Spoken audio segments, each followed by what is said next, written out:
Hello, everybody, and welcome to another episode of the We Connect podcast here in Sumari. Today, we have a very interesting episode. Today's episode is called Application of AI in Online Testing. And for this episode, we have another important and very well renowned guest speaker and a personal friend of mine, Nathan Thompson. So, let me just give you a brief overview of Nate's resume here. He's our esteemed guest on this podcast, and he is deeply passionate about enhancing the field of assessments and psychometrics through application of AI, automation, and machine learning when it comes to testing. His mission is to harness the power of improved assessment methods to positively impact various facets of society, spanning from education and medicine to professional certifications and pre employment testing. Nathan's vision involves elevating the profession by automating the repetitive tasks typically carried out by psychometricians and test developers, enabling them to concentrate on solving critical measurement challenges. He acknowledges that we are in the midst of a modern industrial revolution that is poised to reshape much of the white collar workforce, and he's determined to be at the forefront of this transformation within the assessment industry. Nathan firmly believes that tests play a pivotal role in making everyday decisions about individuals, emphasizing the quality of tests directly affects the quality of these decisions. To address this, he provides software tools and trainings to practitioners, equipping them with means to create more effective assessments. Over the past 2 decades, Nathan has directly collaborated with over 100 assessment organizations, and his software has been utilized by hundreds more. With a background as a PhD psychometrician specializing in item response theory or IRT and computerized adaptive testing CAT, Nathan's specific goal is to promote the wider adoption of IRT and CAT by offering software, training, and other resources. In addition to his expertise in psychometrics, Nathan brings a wealth of experience as a business leader. He has successfully served as a turnaround CEO on 2 occasions, including the remarkable achievement of turning around a company that was previously losing $100,000 per month, ultimately making it profitable. Currently, Nathan serves as the CEO of ASC or Assess.com, a global leader in quality psychometric software. His primary responsibilities encompass the company's day-to-day management, which includes overseeing the design and product management of 2 online assessment platforms and their client base. Nathan drives the company's strategic direction by identifying opportunities for growth and expansion, recruiting and managing top talent, engaging in business development, executing content marketing strategies, fostering professional networks, and identifying prospects for new software innovations.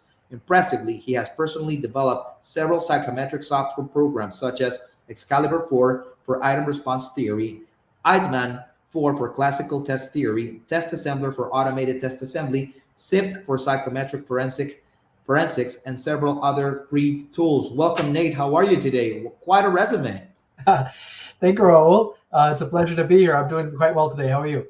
I'm doing well, thank you. Happy to have you over here. You're one of our colleagues and partners, and one of our friends. You've been with Sumari for quite a long already, back to the inception days in 2020, right? So I'm glad to have you here in the podcast, and eager and excited to know about your experience, particularly in this area, right? So we're going to go into AI, psychometrics, and all the innovation and new things that you bring to the table when it comes to online testing. So happy to have you here, Nate. Welcome. Thank you. So what if we just jump right into it, Nate? I have a set of questions over here, but I know that we're going to flow into more of a conversation. So let's just get right into it. Can you just tell us a little bit? First of all, I'd like to start not necessarily with the tech aspect or the innovation or the management, but what brought you into this area as a professional psychometrician, right? How did you decide to venture into running a business and creating software tools for this particular niche?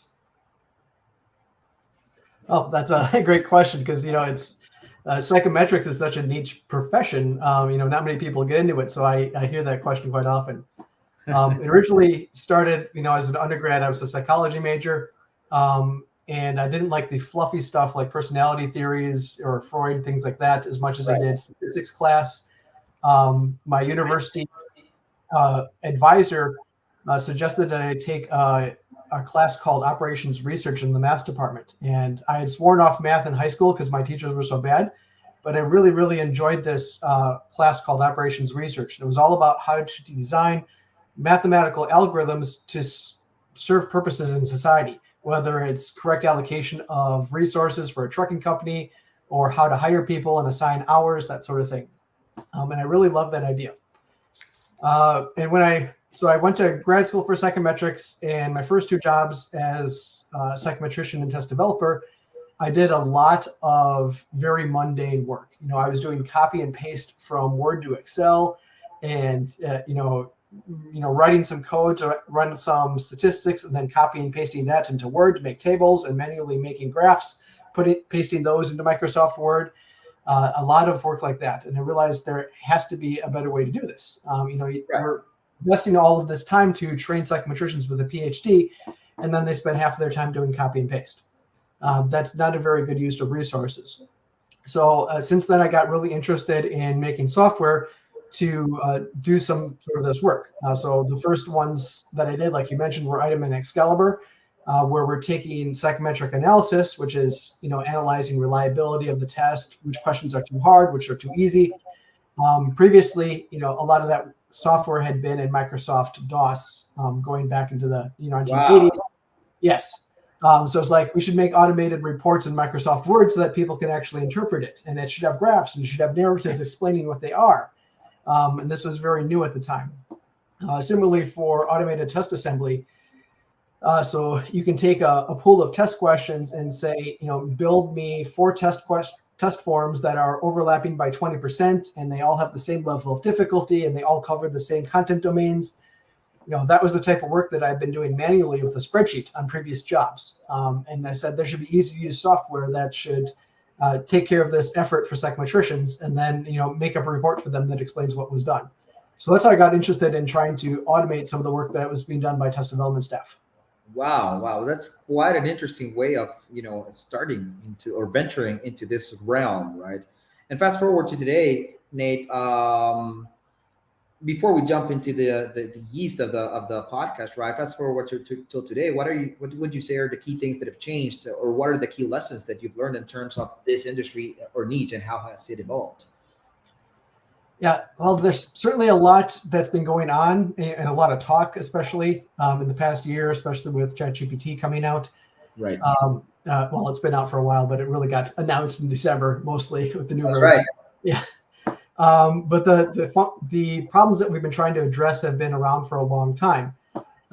And a lot of what I do is taking even older technology and trying to make it more accessible and more usable. So computerized adaptive testing is a great example of that. The basics of the algorithm and the calculations and everything, it's been around since the 1970s. But adaptive testing is still primarily only used by really large assessment programs like the GMAT. The SAT is using it, but only recently the SAT is using it. The GRE, the NCLEX in the United States, which is our nursing exam. Those types of assessments have been using it for 10, 20 years. But most assessments in the world still aren't able to use this technology, even though the benefits are well known. That's a lot of what I do, is trying to take this type of technology and make it more available to more organizations. Why would you think so? You said, even when everybody understands what are the benefits, can you just elaborate on the benefits of adaptive testing, right? And why do you think they're so important when it comes to institutions testing their students or exam takers, that are going through a certification to go through these type of testing? Sure. Well, for starters, those you aren't familiar with adaptive testing, what it does is you take a pool of questions and you calibrate them with a machine learning model called item response theory. And if any of you have taken an intro to stats class, you remember about z-scores for people with a mean of 0 and a standard deviation of 1. Item response theory gets a z-score for each question in the pool. So then you can match items to people based upon how they're doing in the test. So if somebody's getting questions right in the test and you think, their z-score is about plus 1.5, we can go in the pool and find them items that are about plus 1.5. And then there's a lot of advantages that come out of this. For starters, it will reduce the test length by 50 to 90%, depending upon how big your pool is, how long the original test was. which has really, really large impact when it talks about overall test length. At an individual level, yeah, you're only saving a little bit of time if you cut it in half. But if you think about nationwide educational assessment in the United States, all of the time that's being spent on K-12 assessments for formative assessment, if you cut that in half and give that time back to teachers for instruction, that's a really big impact. Another example is if you're delivering certification or licensure tests or university admissions tests. And let's say they're being taken in a testing center, in computer labs at the university or something like that. You might be paying $20 an hour for the seat in that testing center. So if you're cutting it from a 3-hour test, even down to a 2-hour test across hundreds of thousands of people, that's a really big price tag that you're saving. Adaptive testing also can help security because everybody's getting a unique version of the test. It helps people with motivation because it adapts to their level of ability. So if you're giving formative assessments to students in schools and somebody's in 5th grade, but they're really at a 3rd grade level of math, this assessment's going to figure it out. And they're not going to be giving them those 5th grade questions that they have no clue how to answer. They're going to give them questions that they're appropriate at their level of difficulty. They'll be more engaged.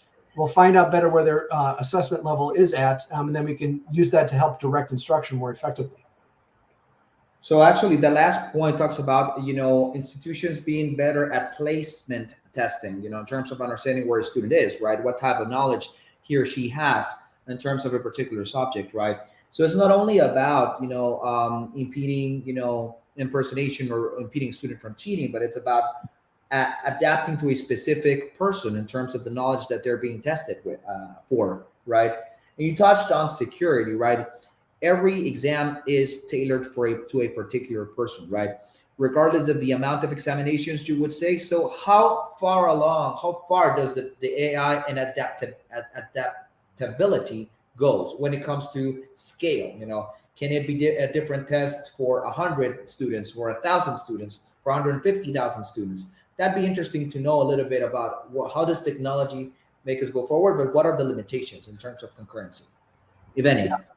Great question. Yeah, it's definitely a limitation.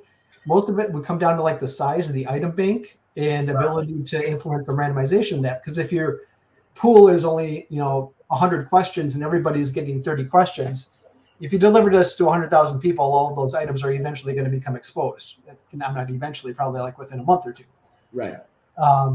So it's still important to be able to rotate item banks, put new items in, maybe have larger item banks so that you don't use the same 30 questions every time. There's work that goes into managing development like this. That's one of the reasons that a new approach, well, not a new approach, but more recently in vogue approach is multi-stage testing, which is what's used by the new SAT. And they're, instead of adapting each individual item, they're adapting by blocks of items, like say 10 or 20. Right. And they're managing their item banks by rolling out new blocks of 10 or 20 more frequently, and they're able to do that more effectively and deal with this situation. That's great. It's a great response. And I was thinking, if all these benefits are so substantial, right? You talked about, the dollar price per seat if you go to a testing center, for instance, right? And you also talked about this being this type of understanding when it comes to adaptive testing being, known for 20 years already, but it not necessarily being adopted by many institutions, right? What would you say are the reasons why people, even in spite of the benefits, have not yet adopted this technology or these processes when it comes to testing? There's 2 reasons for that: the software and the people.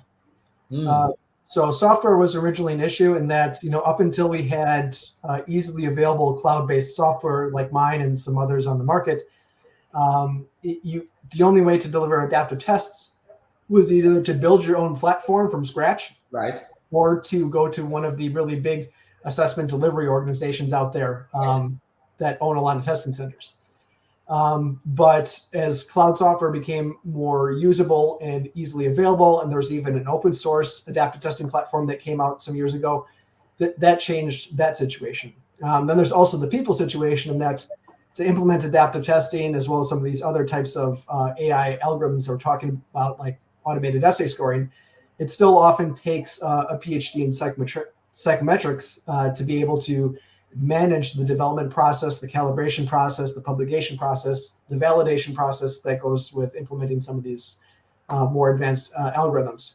And there's many countries that simply don't have somebody who has that experience yet. A lot of them will go to countries and where they have implemented adaptive testing, learn what it's like, and then go back to their home country and then evaluate it.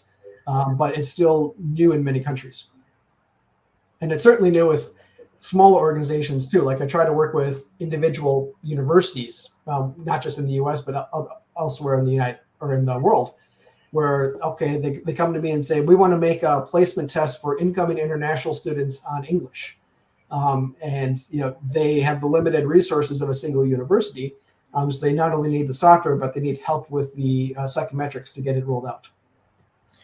Interesting. Yeah. So two very clear reasons why, we see very low adoption. Do you think that this is going to change over time? Yes, absolutely.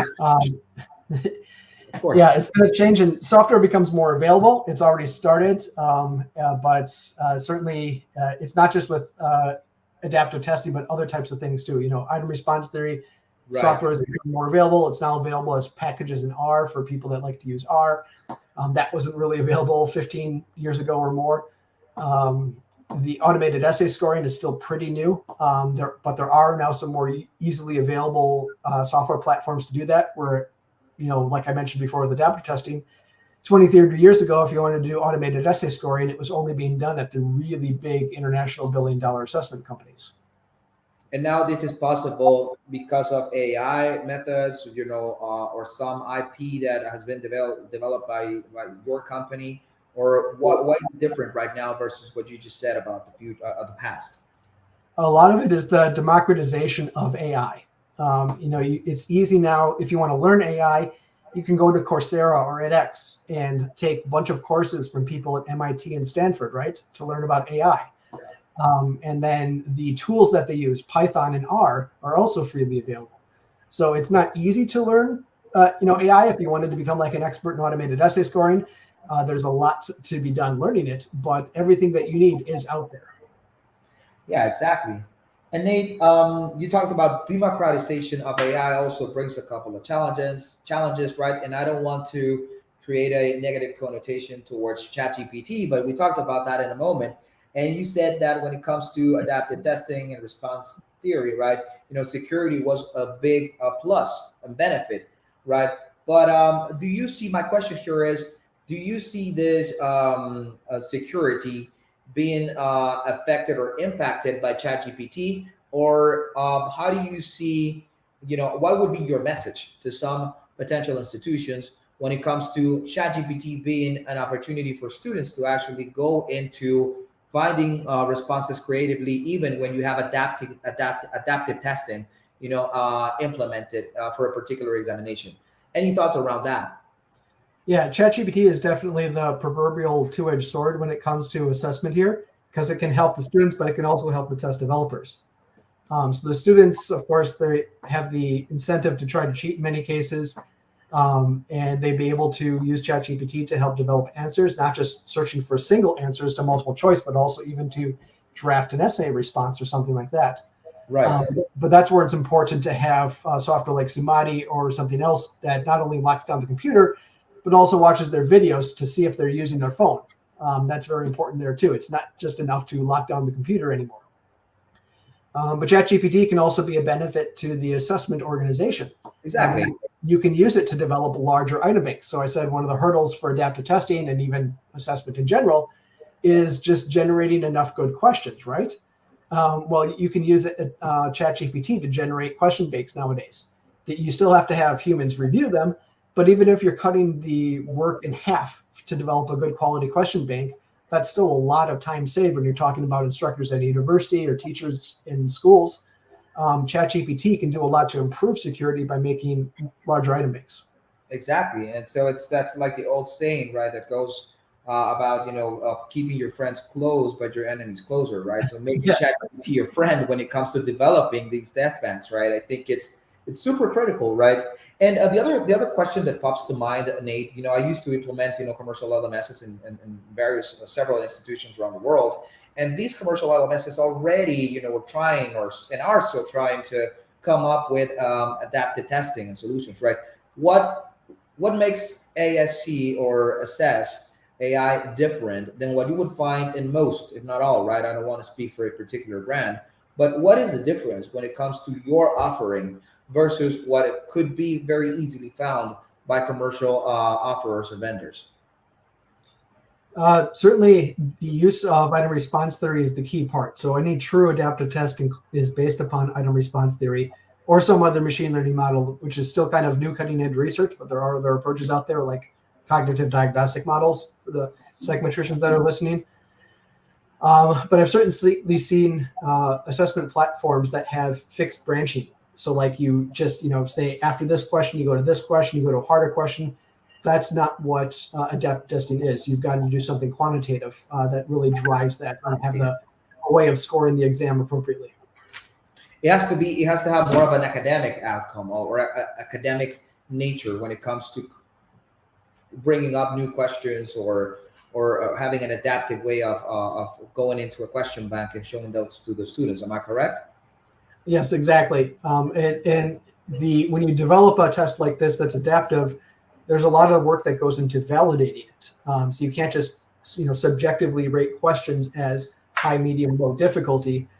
You have to analyze data and use that data science approach to define, okay, what is question difficulty, and base your algorithms off of that. Definitely. So you said that the proctoring, you alluded to Sumari, right? That is where we come in when it comes to the validation, right? So you would say that based on what you're saying, AI is something that does not have a good or a bad personality. It just depends on how you use it, right? And right now, I think I want to talk about the market trend, right? You said democratization of AI. Everybody knows or is able to learn about it, right? What would be your recommendation or your view basically on the market in terms of students and institutions adopting technology towards to use not only in the education or instructional process but at the end of that process, which is the actual examination? Do you think that more institutions are going to start using technology more and more, given that AI is here to stand? Is it driven by AI, or do you have a different perspective? Yeah, I think it's going to be continued to use more and more. Like most researchers, I would just recommend that it be used with caution for test development and other aspects as too. Right. You still have to have the feedback loop with humans, so that you're using ChatGPT to generate questions. You still have them reviewed by humans before they're considered part of the live pool. I just saw a webinar last week by Duolingo about using ChatGPT or similar AI to score essays, Right. by being able to fine tune the scoring algorithm. And in those cases, pretty much the scoring is driven by original human ratings, because you usually have to, if you're using automated essay scoring, you want to take an essay, have 10,000 of them scored by humans, and then you analyze that data and use it to develop an algorithm that can be used for any future students. It's not like you're just going to give a bunch of papers to an AI algorithm and it's going to know how to score somebody by argument or English grammar level or CFR even though CFR is well defined. It's hard to just give an essay to ChatGPT and say, score me the CFR level of this. Right. And Nate, given, for instance, America, sorry, is a market in which many institutions are just starting to understand a little bit better, what artificial intelligence is and these concepts about response theory, item response theory, adaptive learning, and AI. They're just beginning to understand a little bit. What would be your recommendation for higher ed institutions or even public sector certification centers, in terms of better understanding what AI is in the testing process, and how would you recommend they start to get their feet into it, right, or go into it?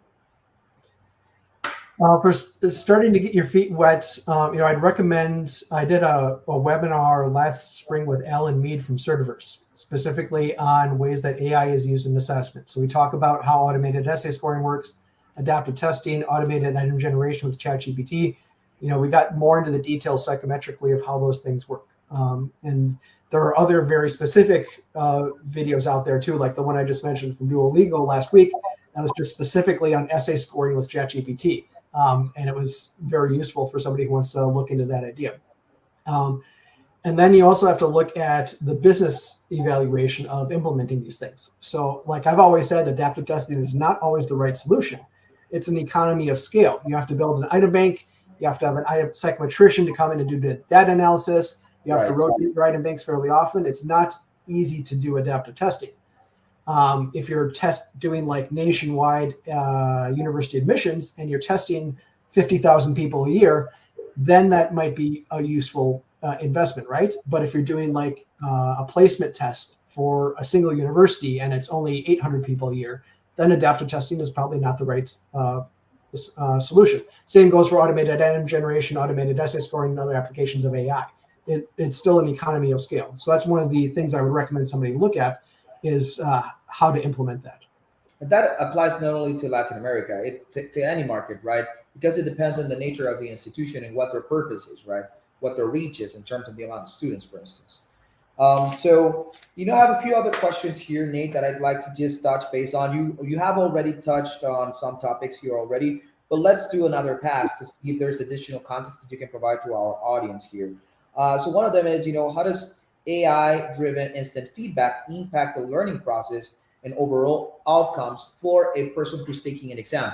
Any good stories that you can tell or your perspective on that? Sure. Not all areas of AI will impact this. Like automated item generation is something that happens on the back end, doesn't really affect the student directly. But adaptive testing and automated essay scoring are two areas of AI that can really help improve immediate student feedback. So essay scoring, instead of having to go, put in a queue to have humans rate it 2-3 weeks later, it's possible to get some feedback immediately to a student, especially if it's more formative feedback. So, I looked into it with essays. There's really two things. There's essay scoring, and then there's essay grading, providing essay feedback. So you can have ChatGPT evaluate an essay and tell you about, whether your grammar is good, how your argument is structured, whether you have good topic sentences in your paragraphs, things like that. But that doesn't necessarily line up with what the official scoring rubric is for a given university's English exam, right?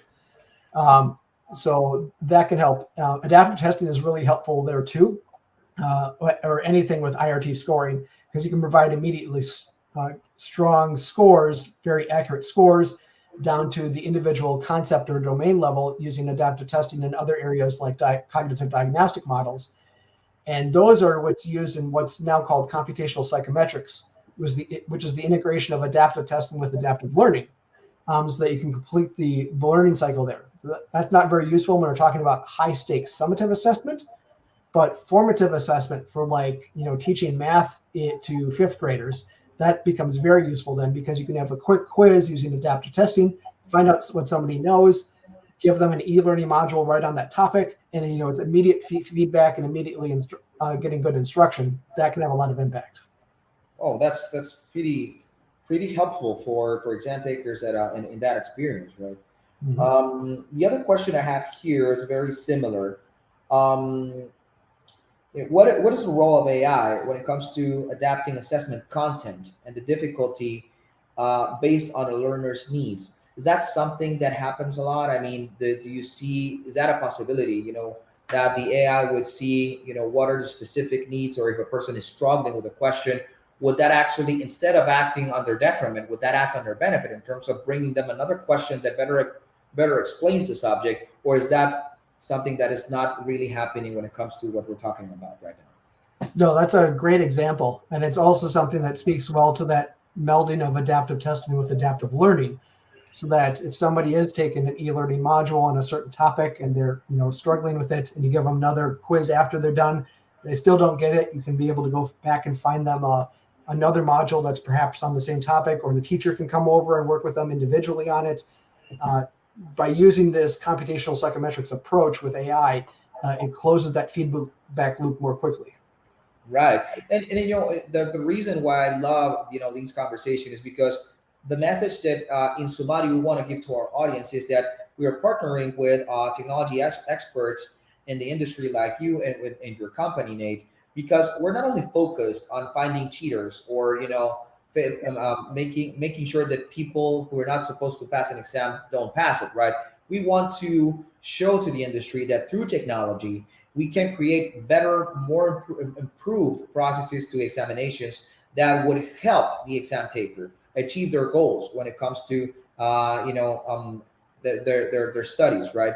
And this is that example is precise. These and everything we've been talking about right now is are perfect examples on how we bring to the table something that is completely different from the experience that happens on a face-to-face model, right? And I think that the benefits are tremendous, right? So this was just one example in terms of the content adapting to the needs or the way of learning that the exam taker has, or the way of understanding that the exam taker has, right? Because I don't know what you think, Nate, but it turns out that a question could be different on the same subject, but one person understands the question better, a type of question better than another person. And if you change the type of question, then you're able to understand to see that both students actually have a proper understanding or not, right? So I think this is key, and you cannot see that in a face-to-face model when a person is just responding to questions on a sheet of paper using a pen, right? So I think that acts in the benefit of the person who's taking the exam, right? So this is me just paraphrasing a little bit more into more with a more simple language what you're saying, and the benefits that are very tangible for exam takers around the world. So that is my personal opinion. Would you agree with that, Nate? Before jumping into another question. Yeah, absolutely. Psychometricians would say it's all about validity, which is evidence that the scores mean what you want them to mean. Right.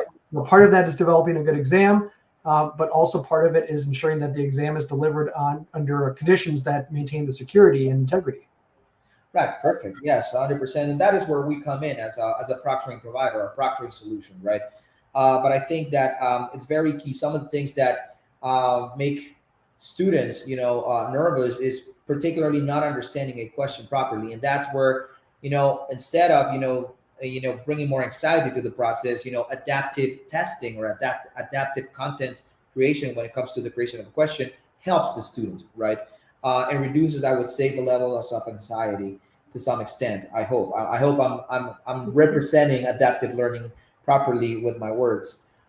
Moving into another question here, Nate. It says, in what ways can AI analyze assessment data to predict future performance and identify at risk students? Is that something that you're doing today?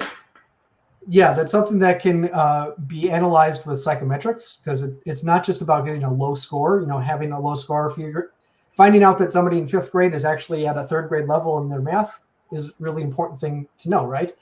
And that's the kind of thing that would go towards answering that question. Psychometricians will also look at fit. Is somebody getting the hard questions wrong and the easy questions right, or vice versa? You can also look at how long they're taking to respond to the test questions.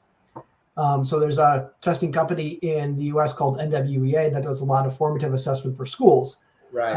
And they'll keep track of how quickly the students are answering the questions. And if they think they're answering them too fast or too slow, they'll give them a message to try to keep them engaged. Right. And that actually could impact positively, the entire test experience for the learner, right? Yeah. Are you sharing feedback with proactive feedback with teachers, with faculty members in charge of a particular subject, and have you seen them actually act proactively to improve a student that could potentially be at risk based on the results of the adaptive testing? Yeah, because we can use the adaptive test to get more accurate scores for individual domains or content level feedback. So like we can work with placement test at a university. We have some clients that we do that with. And so we can say, okay, these incoming students, for international students, here's their English level, but maybe they're really good at writing and reading, but their speaking and listening skills are low. so that they're then able to then give that level of feedback and work with them remedially to improve their speaking and listening skills as they Right. go to university. So adaptive testing can result in adaptive teaching as well, right? Because all those reporting, all that data actually is helpful and informs the faculty to adapt their instructional programs, right? I'm assuming that is what you just elaborated on. Yes, and it allows you to find people that are way far behind or way far ahead. The same case too. Right. Because if you have a fifth grade math test and it only contains fifth grade math questions, it's hard to measure somebody if it's their sixth or seventh or eighth grade level, or if they're a fourth or third or second grade level. That test, if it's only fifth grade math questions, is not going to be able to figure that out. You're not going to be able to give that feedback and instructional help that those kids need on both ends of the spectrum. So you're not only, reducing attrition rates, probably you're also, allowing an institution or a faculty member to identify those students that are actually ahead of their peers, probably, right? And you are impacting positively in the accelerating the learning process or journey of a potential student, right? So this is important feedback, that is achieved through technology that cannot be achieved potentially, I'm assuming, through traditional ways like pen and paper. Would you agree? Yes, it's more efficient and effective this way to use AI. Though it's important to note that other even traditional types of assessment can be used in this way to provide appropriate feedback. It's all about how you use the scores.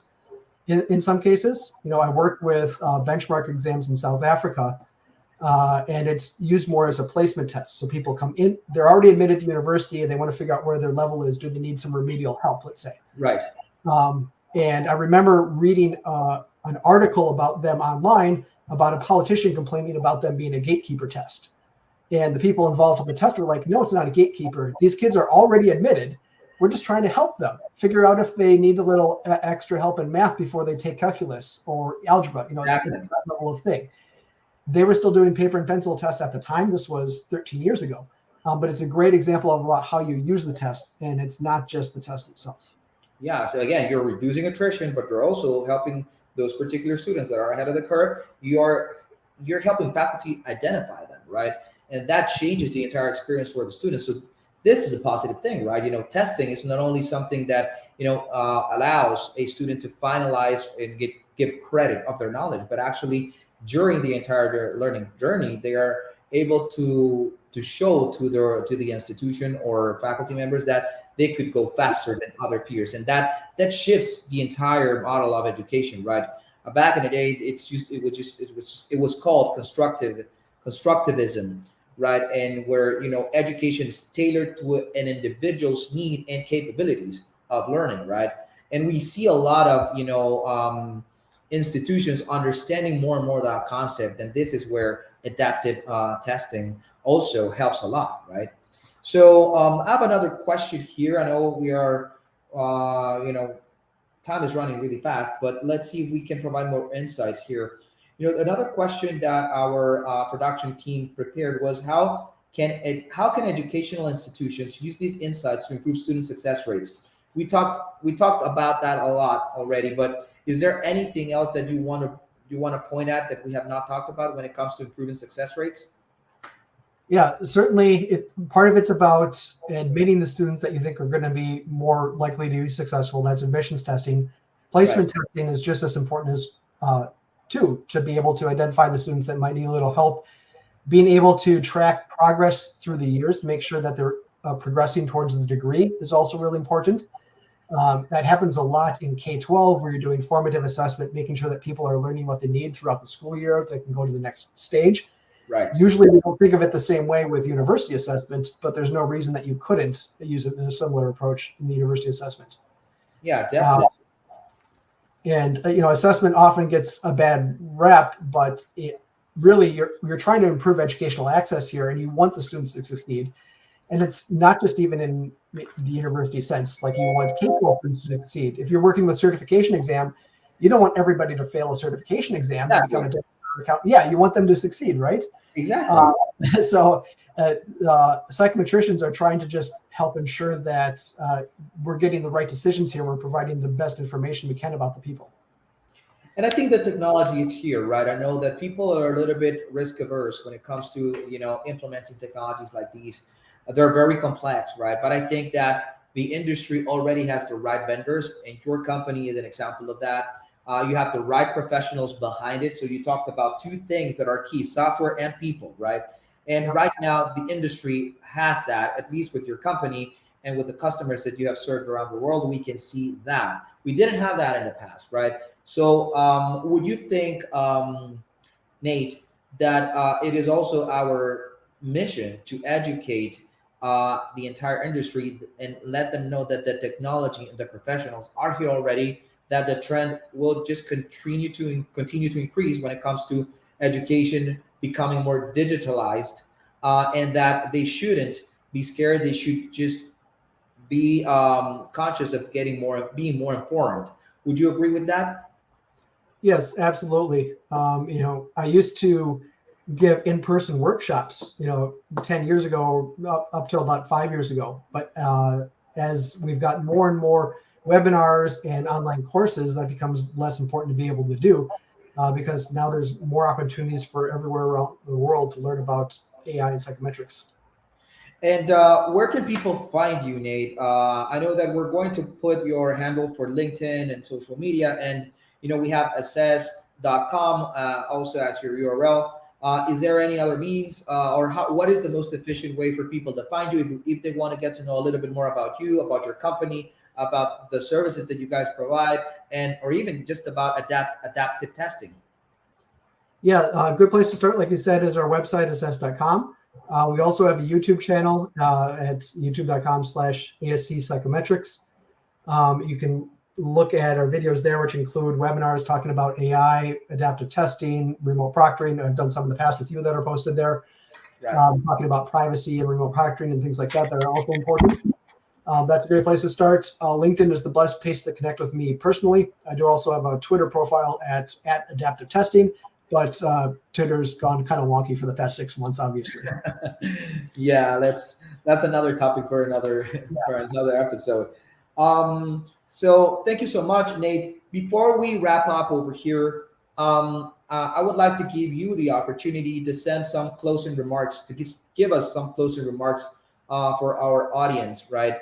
In terms of this topic, which is very, I would say, my perspective is that it is groundbreaking, it's very innovative. What would be your closing remarks in terms, and keep in mind that our audience is provosts, CAOs, CIOs, faculty members. What would be a key message that you would like to lead them with before we close this episode, Nate? Thank you. Well, I would say, AI is here to help us, not replace us. And the question is, where do you think you need the more help? Is it developing new items? Is it delivering exams securely? Is it scaling to being able to deliver nationwide without having to have people come into in-person testing centers? Is it migrating from paper to online? What are the biggest issues that are facing your assessment institution, whether it is educational or certification or pre-employment, even if you're doing HR assessments? There are lots of opportunities for AI to help improve your assessments. It's just a question of where are the greatest pain points that you think it could happen, and how do you keep the human feedback in the loop there, whether you're doing essay scoring or something else, to ensure that validity is still supported. Right. Well, thank you very much, Nate. This was super insightful. We're reaching the end of the hour over here. Our podcast, we try to keep a format of 45 minutes, and we're reaching the time over here. So for those of you who want to continue, learning a little bit more about this topic, please feel free to reach out to Nate. And we would be happy to facilitate a connection between you and Nate. Assess AI and Nate, it's a partner of Sumati, right? And we learn a lot from each other, and we complement the services. So we're really proud to have you as part of our partnership ecosystem, Nate. And we appreciate you taking the time today to talk a little bit more about this topic, which is very complex, but you actually were able to simplify it very nicely to our audience, right? For you folks out there, remember to continue to join us on a weekly basis. We will be bringing more episodes and more experts on the industry, not only about proctoring, as you could see today, but experts that are related to proctoring, as Nate is. So feel free to continue to join us. We expect to see you in another episode in the future. And for now, thank you very much, and we will see you next week. Goodbye.